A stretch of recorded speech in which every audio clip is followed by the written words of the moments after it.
From Essex. Thank you, Speaker. Speaker, questions to the Acting Premier. Speaker, a constituent of mine from Amherstburg, Mrs. Linda Eaton, shared her hydro bill with me. Last year, her bill was $372 for January. The Premier promised that her bills would go down for rural ratepayers like Mrs. Eaton, but that's obviously not what happened. This year, her January bill was over $500 for roughly the same amount of energy used, and her hydro delivery charge has doubled in 2 years. Will the Premier provide real relief for ratepayers like Mrs. Eaton and reduce her rural delivery rates to what urban ratepayers pay, as New Democrats have proposed? Thank you, Deputy Premier. Minister of Energy. Minister of Energy.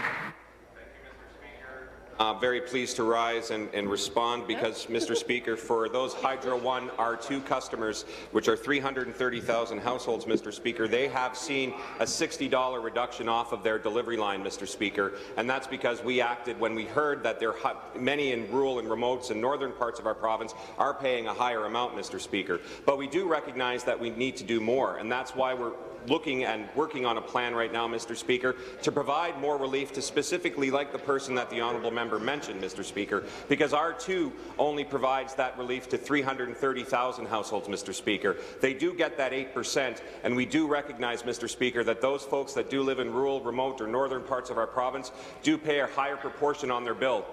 So, Mr. Speaker, that's why we're continuing to act. They're seeing the benefits of a clean system, a reliable system, and a green system. We're now going to make sure, Mr. Speaker, that we can make it as affordable as possible. Supplementary.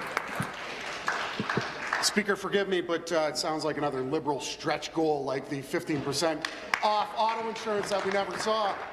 We won't hold our breath. Speaker, Mr. and Mrs. Eaton are seniors living on fixed incomes. They don't have access to natural gas, and they don't have a choice but to heat with hydro. And they've done everything that the Premier has told them to do in order to lower their bills. They do their laundry and their dishes during off-peak hours. They keep their living room temperature at 18 degrees. They even keep their kitchen temperature at 13 degrees. But their hydro bills keep going up, even though the Premier has promised that they would go down. Will the Premier get rid of unfair rural delivery rates and reduce the bills for families like the Eatons? Thank you, Mr. Speaker. There's two parts within that question. The first one I'd like to respond to when it relates to natural gas, Mr. Speaker. I think it's important to also highlight that our government is investing $100 million in a grant program, Mr. Speaker, to make sure that we can get natural gas out to as many communities as possible. And I know the Minister of Infrastructure has been spearheading that and doing a great job with that, Mr. Speaker.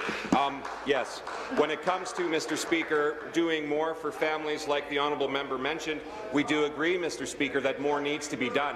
And that's why, Mr. Speaker, we're working very hard right now, Mr. Speaker, on a plan that will provide immediate relief. And, Mr. Speaker, we will make sure that we work on this plan and roll it out as quickly as possible, Mr. Speaker, because we do understand that while we've invested in the system and while we've made it clean and while we've made it green, it needs to be as affordable as possible, and that's why, Mr. Speaker, we're working very, very hard to ensure that we can get this done as quickly as possible to do just that.